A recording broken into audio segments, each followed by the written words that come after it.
Assalamualaikum warahmatullahi wabarakatuh.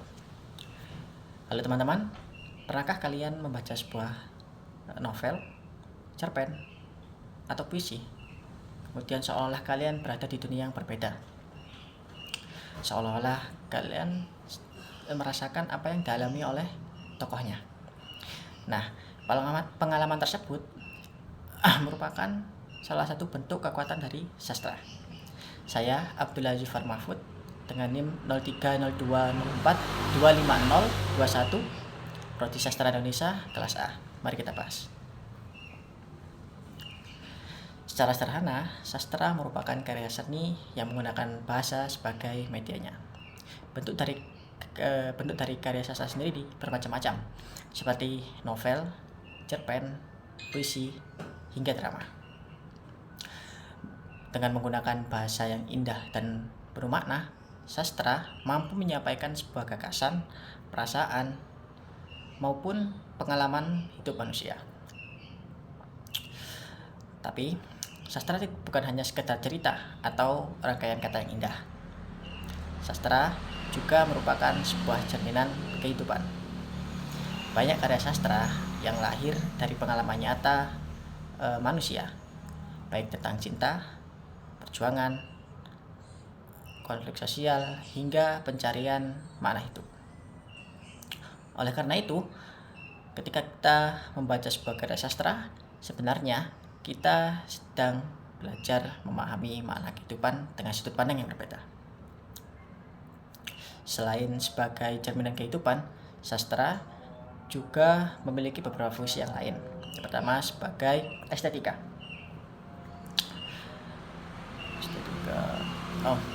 Sastra membentuk sebuah keindahan melalui bahasa.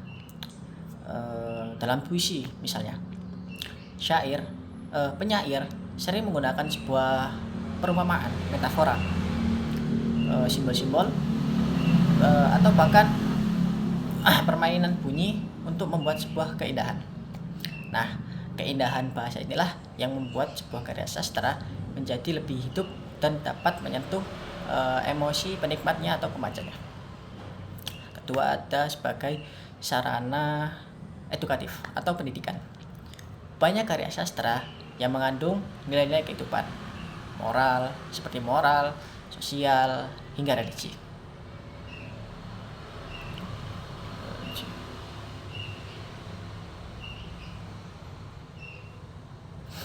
Melalui cerita dan tokohnya, kita dapat belajar nilai-nilai kehidupan seperti kebaikan, kejujuran, perjuangan, dan lain sebagainya. Tanpa disadari, sastra menjadi sebuah bentuk media pembelajaran yang sangat menyenangkan. Kemudian sebagai bahan reflektif, sastra sering setelah kita membaca atau memahami sebuah karya sastra, kadang kita dibuat untuk merenungi sebuah kehidupan. Mungkin sebagian dari kita pernah membaca sebuah karya sastra kemudian bertanya-tanya, bagaimana jika saya berada di posisi atau situasi tersebut, atau apakah saya juga akan melakukan hal yang sama? Nah, proses refleksi inilah yang membuat kita belajar untuk memahami diri kita sendiri dan orang lain dengan lebih baik.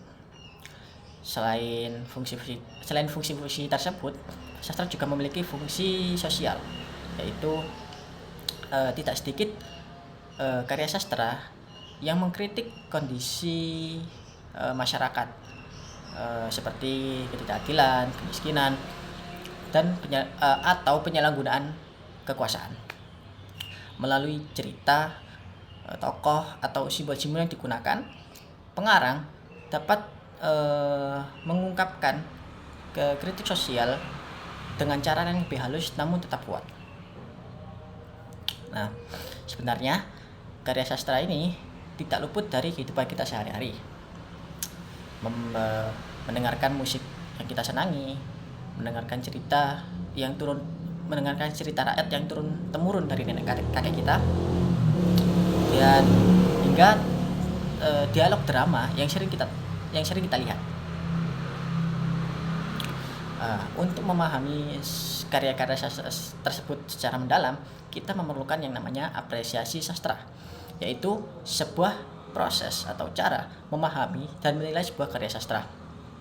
Dalam prosesnya, kita tidak hanya terpaku pada wacana teks, tapi kita perlu memahami unsur-unsur dalam karya sastra tersebut, seperti tema, tokoh, alur, dan makna yang ingin disampaikan oleh pengarang.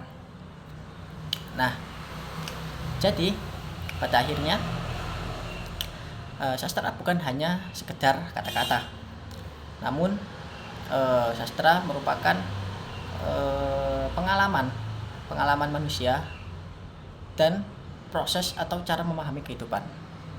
Nah, semoga dari sini kita dapat semakin semakin tertarik untuk belajar dan memahami, menikmati karya sastra, karena dari cerita yang sederhana kita dapat belajar sebuah makna kehidupan yang sangat luar biasa.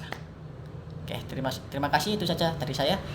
Assalamualaikum warahmatullahi wabarakatuh.